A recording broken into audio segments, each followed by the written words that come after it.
வணக்கத்துடன் pepper and salt news என்கின்ற இந்த வலையொலியில் உங்களை சந்திப்பதில் நான் மகிழ்ச்சி அடைகின்றேன். விமல் வீரவன்சா அவர்கள் எடுத்து வைத்திருக்கக்கூடிய கருத்து, ஐநா மன்றத்தின் ஆணையர் அவர்கள் இலங்கையில் விஜயம் செய்து குறிப்பாக யாழ் பகுதியில் செம்மணி பகுதியில், அதாவது மனித புதைகுழி கண்டுபிடிக்கப்பட்ட பகுதியில் மக்கள் நடத்திய அந்த போராட்டத்தை வந்து பார்த்து அங்கு அவர் அந்த இறந்து போன தியாகங்களுக்கு அவர் அஞ்சலி செலுத்தி விட்டு சென்றார். இந்த விடயங்கள் பரபரப்பாக பேசப்பட்ட செய்தி. ஐநா மன்றத்தின் ஆணையருடைய முகம் அங்கு நடந்த கொடூரங்களை பார்த்து, அதாவது தமிழ் மக்களுக்கு எதிராக நடந்த கொடூரங்களை பார்த்து அவருடைய முகம் வாடி போயிருந்தது என்கின்ற செய்திகள் எல்லாம் பரவலாக பேசப்படுகின்ற ஒரு செய்தியாக மாறியிருந்தது. இந்த சூழலில்தான் விமல் வீரவன்சா அவர்கள் ஒரு கருத்தை எடுத்து வைத்திருக்கின்றார். அதாவது தமிழர்களுக்கு ஆதரவாக யாரெல்லாம் செயல்படுகின்றார்களோ அவர்களெல்லாம் இயக்கத்தாரால் அல்லது போராளிகளால் இயக்கப்படுகிறவர்கள் என்கின்ற குற்றச்சாட்டை பரவலாக பல நேரங்களில் வைக்கக்கூடியவர் தான் விமல் வீரவன்சா. இது அவருடைய உடலோடு ஒட்டி பிறந்து விட்ட ஒரு சொற்சொல் என்று கூட எடுத்துக்கொள்ளலாம். இன்றும் அப்படித்தான் அவர் பதிவிட்டிருக்கின்றார். ஐநா மன்றத்தின் ஆணையர் அவர்கள் இலங்கையில் விஜயம் செய்வதற்கு இந்த அரசு அனுமதித்திருக்கிறது. அனுமதித்திருக்கக்கூடிய அரசுக்கு ஒன்று புரியவில்லை. ஐநா மன்றத்தின் ஆணையர் இந்த அரசு அல்லது இலங்கை ஆட்சியாளர்களுக்கு எதிரான நடவடிக்கைகளை எடுக்க வேண்டும் என்கின்ற நிலைப்பாட்டில் வந்திருக்கக்கூடியவர். அவர் அதனை மையப்படுத்திய ஒரு தேடலை எடுப்பதற்காக வந்திருக்கின்றார். அப்படி வந்திருக்கக்கூடியவரை நீங்கள் குறிப்பிட்ட பகுதிகளுக்கு அனுப்பிவிட்டதும் அங்கு போராட்டங்களை நடத்தி கொண்டிருந்த போராளிகளை சார்ந்தவர்களை சந்திப்பதற்கு வழி அமைத்து கொடுத்ததும் எப்படி என்பதுதான் இன்று வரை விளங்கவில்லை என்று குறிப்பிட்டிருக்கின்றார். ஐநா மன்றத்தின் ஆணையர் வருகை தந்தது இங்கு இருக்கக்கூடிய இலங்கையை சார்ந்தவர்களை சந்திப்பதற்கு அல்ல, போராளிகளை சந்திப்பதற்குத்தான் அவர் வருகை தந்திருக்கிறார் என்கின்ற குற்றச்சாட்டை எடுத்து வைத்திருக்கின்றார்.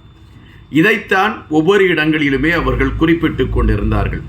முன்பு ஐநா மன்றத்தின் ஆணையராக இருந்த மிக்சல் பக்ஸ்லேட் அவர்கள் இலங்கைக்கு எதிரான நடவடிக்கைகளை எடுத்த பொழுதும் விமல் வீரவன்சா குறிப்பிட்ட குற்றச்சாட்டு, புலம்பெயர்ந்த பகுதிகளில் இருக்கக்கூடிய தமிழர்கள், அதுவும் குறிப்பாக போராளிகள், அவர்களிடம் இணைந்து கொண்டு அவர்களிடம் பணம் பெற்றுக்கொண்டு ஐநா மன்றத்தின் ஆணையர் மிக்சல் பக்ஸ்லேட் இதுபோன்ற விடயங்களை செய்து கொண்டிருக்கிறார் என்கின்ற குற்றச்சாட்டை விமல் வீரவன்சா, வாசு நாணயக்கரா, உதய கம்பன் பில்லா போன்றவர்கள் வைத்த செய்திகளை நாம் அறிந்திருக்கின்றோம்.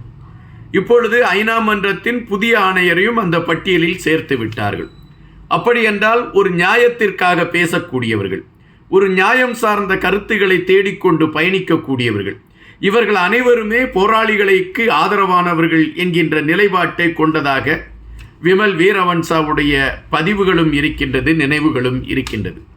இது அவர்கள் எப்பொழுதுமே காலகாலமாக சொல்கின்ற விடயங்கள் என்கின்ற இதை நாம் புறந்தள்ளிவிட்டு செல்லலாம் என்று நினைத்தால் இதன் பின்னால் ஒரு பெரிய அரசியல் நகர்வுகள் அல்லது ஒரு சகுனி ஆட்டம் இருக்கிறது என்பதை நாம் இங்கு பார்க்க வேண்டியதாக இருக்கின்றது. அருண் சித்தார்த் என்கின்றவர், இந்த அருண் சித்தார்த் என்கின்றவர் ஒரு சமூக செயற்பாட்டாளர் என்று தன்னை அடையாளப்படுத்திக் கொள்கின்றார். அவர் போராளிகளால் அதாவது தங்களுடைய உயிர்களை இழந்த குடும்பத்தை சார்ந்தவர்களுக்கு ஆதரவாக செயல்படுகிறேன் என்கின்ற நிலைப்பாட்டில் பயணித்து கொண்டிருக்கிறார் என்பது செய்தி. இன்று அவரும் அவருடைய மனைவியும் ஒரு குறிப்பிட்ட பகுதிக்கு செல்கின்றார்கள்.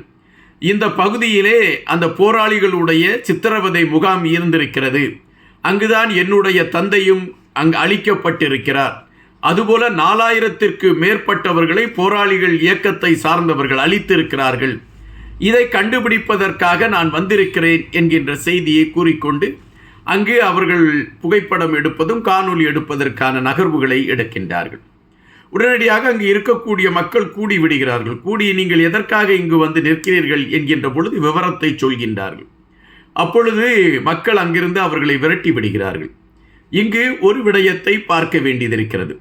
செம்மணியில் நடந்த அல்லது செம்மணியில் கண்டுபிடிக்கப்பட்ட மனித புதைகுழிக்குள் தமிழ் சொந்தங்களுடைய உடல்கள் கண்டுபிடிக்கப்பட்டிருக்கிறது என்பதும், இலங்கை ஆட்சியாளர்கள் மீது ஒரு அழுத்தம் உருவாகக்கூடிய நிலைமை உருவாகி இருக்கிறது என்பதும், ஒரு பரபரப்பு செய்தியாக மாறிவிட்டது, சர்வதேசத்தை எட்டிவிட்டது.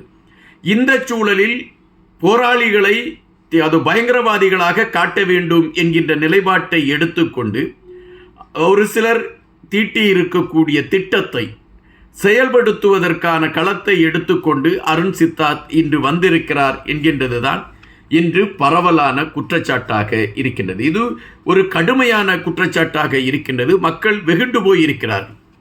காரணம், இதுவரை இதுபோன்ற செய்திகளை குறித்து பேசாதவர்கள் இப்பொழுது செம்மணியை சார்ந்த அந்த விடயங்கள் வெளியே தெரிய ஆரம்பித்தவுடன் இராணுவம் மட்டும் இதுபோன்ற தவறுகளை செய்யவில்லை, அல்லது இராணுவத்திற்கு உறுதுணையாக இருந்தவர்கள் இதுபோன்ற தவறுகளை செய்யவில்லை, இயக்கத்தை சார்ந்தவர்களும் இதுபோன்ற தவறுகளை செய்தார்கள் என்று கொண்டு வருவதற்கான ஒரு களத்தை எடுத்திருக்கிறார்கள் என்பதாகத்தான் கணிக்க முடிகின்றது. இது குறித்து ஊடகங்களில் மிக பிரதான செய்திகள் உலா வந்து கொண்டிருக்கிறது என்பதையும் நாம் இங்கு பார்க்க வேண்டியதாக இருக்கின்றது. இந்த சூழலில் செம்மணியில் கண்டுபிடிக்கப்பட்டிருக்கக்கூடிய மனித புதைகுழி விடயங்களில் இன்னும் பல உடல்கள் கண்டுபிடிக்கப்பட்டு கொண்டு இருக்கிறது என்கின்ற அதிர்ச்சி தகவல்கள் வந்த வண்ணம் இருக்கின்றன. ஐநா மன்றத்தின் ஆணையர் இவ்விடயத்தை சர்வதேசத்திற்கு கொண்டு சென்று அதற்கான ஆய்வுக்களங்களையும் சர்வதேச ரீதியில் எடுப்பதற்கான முயற்சிகளை எடுப்பார் என்கின்ற செய்திகளும் இப்பொழுது உலாவர தொடங்கி இருக்கின்றன. அதுபோல இப்பொழுது இலங்கையை பொறுத்தமட்டில் பல இடங்களில் சித்திரவதை கூடங்களை மையப்படுத்திய செய்திகள் வந்து கொண்டிருக்கின்றது.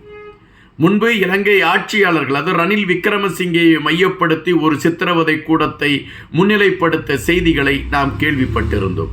அதுபோல மஹிந்த ராஜபக்சே வகையறாக்கள் சித்திரவதை கூடங்களை வைத்திருந்தார்கள் என்கின்ற செய்திகளையும் நாம் கேள்விப்பட்டிருக்கின்றோம். தற்பொழுது அப்படி ஒரு விடயம் இப்பொழுது மீண்டும் பதிவாகி இருக்கிறது. அதில் பிள்ளையான் அவர்களை மையப்படுத்திய செய்தி. பிள்ளையான் அவர்கள் ஒரு குறிப்பிட்ட பகுதியில் சித்திரவதை கூடங்கள் வைத்து மக்களை கொன்று குவிப்பதற்கும் மக்களை அழிப்பதற்கும் இந்த சித்திரவதை கூடங்களை பயன்படுத்தி கொண்டார் என்கின்ற ஒரு பரபரப்பான செய்தி இப்பொழுது பேசப்படுகின்றது. பேராசிரியர் ஒருவரை கடத்தப்பட்டதாக சொல்லப்படுகின்ற செய்தியின் பின்னணியில் இந்த சித்திரவதை கூடம் முதன்மையான இடத்தை பிடித்திருக்கிறதா என்கின்ற கேள்விகளும் எழும்பாமல் இல்லை.